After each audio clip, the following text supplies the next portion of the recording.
Well, yeah, that's an interesting, perhaps question or observation. It's true.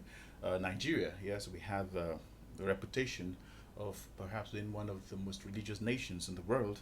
At the same time, one of the most corrupt nations in the world, where hardly would anything work socially, economically, politically, without any form of drama or all kinds of negativities and all that stuff. So, yeah, it's true. You can have a reputation of being religious and also have a reputation of being very corrupt and non-progressive, and that's simply because religion does not and cannot help any nation develop. Religion does not have the power. It doesn't have the capacity to help any nation grow or develop. It doesn't have it. Why? Because religion is about rules of morality, and rules of morality is subjective. So my moral opinion and your moral opinion is subject to our religious beliefs and inclination. That's number one. Number two, my moral standard and moral stature may be different from yours. I may be very moral, and you may not be as moral as I am. And some things that your conscience can handle, mine may not be able to handle it. So issues of morality, issues of religion does not have a standardized platform upon which it is measured. So it's subjective. So some people can boast and brag that I will never take a bribe. I will never take a bribe until their favorite child or their only child is on admission in the hospital and is dying and they don't have money to pay the hospital bills.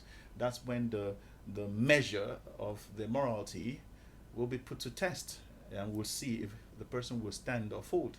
So that's basically the weakness of religion, because it's basically about morality. And to every moral ambition, I believe to every human there's a threshold.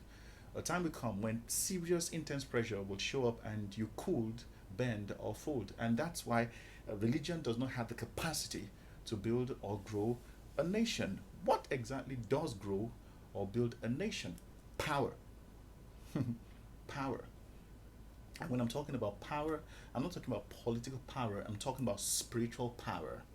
When the people at the top, people in power, have extremely strong spiritual power, that is moral spiritual standing, it helps to grow a nation, because there's a lot of attacks on various aspects and lives of the people in a nation. It requires extremely strong people, spiritually strong people that are that are inclined towards morality. The morality must be backed up by spiritual power to help them succeed. It's a battle. It's a battle. It's a battle of the spirit. And when leaders and a lot of people also are spiritually bankrupt, it's hard for a nation to progress. So, not just amongst the leaders, amongst the citizens as well. When spirituality is missing and it's just religion, you'll see all kinds of drama. You'll see the opposite of what they profess is what they'll be manifesting. So they can claim to be religious, but when there's no power that can help them stand in the days of adversity and temptation, they will keep folding and keep bending. So the whole of the nation will be manifesting traits of that weakness. The sin nature is in them. They will manifest it, but they'll keep wishing and hoping they could do the right thing, but they can't. So, yeah, it's possible for a nation to have a reputation of religiosity and still have that reputation of high index on corruption, because uh, religion does not help people become better, spirituality does.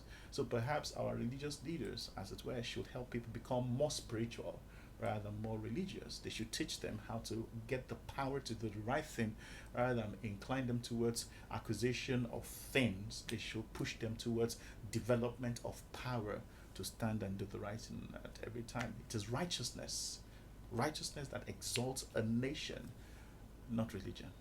Those are two different things.